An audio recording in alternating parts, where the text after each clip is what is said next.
In other global news, did the COVID-19 virus really originate from a lab? While debate over this goes on, according to latest reports, the United States Energy Department has concluded that the pandemic most likely arose from a lab leak. This according to a classified intelligence report recently provided to the White House and key members of the Congress. However, the White House maintained that the American intelligence remained divided on the issue shift by the Energy Department.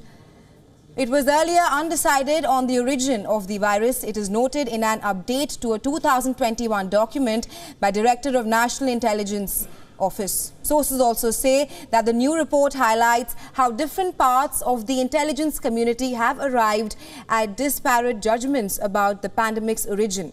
The Energy Department now joins the FBI in saying that the virus likely spread via a mishap at a Chinese lab.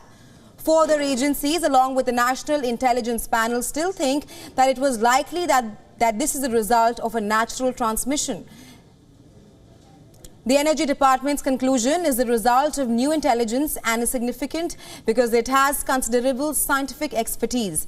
The department also oversees a network of U.S. national labs, some of which conduct advanced biological research.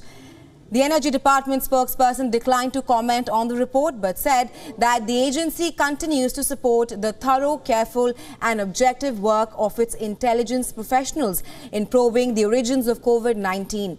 China, which has placed limits on investigations by the World Health Organization, has disputed that the virus could have leaked from one of its labs. In mid-February, the World Health Organization pledged to do everything possible to get an answer on COVID origins. The WHO denying a report suggesting that the agency had abandoned its investigation. The scientific community sees it as crucial to determine the origins of the pandemic in order to better fight or even prevent the next one.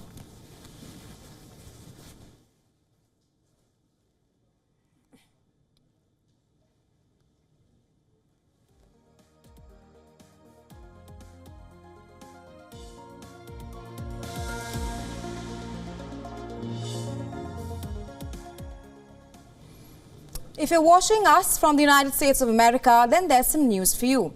If you get healthcare coverage through Medicaid, then you might be at a risk of losing that coverage by this year.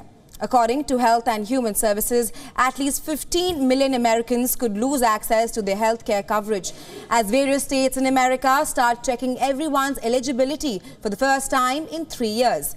Roughly 84 million people are covered by the government-sponsored program, which has grown by 20 million since the start of the pandemic in 2020.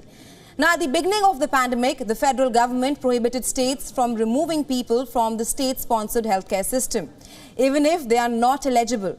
However, before the COVID-19 pandemic started, people would regularly lose their Medicaid coverage if they started making too much money to qualify for the program or gained healthcare coverage through the employer. All these criteria stopped once the COVID-19 pandemic started, but it has been resumed again. The states will now be required to start checking the eligibility of every person who is on Medicaid.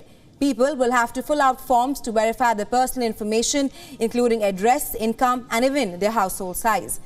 And those who will no longer qualify for Medicaid coverage can turn to the Affordable Care Act's marketplace for coverage, where they can find healthcare coverage options that may cost less than $10 a month.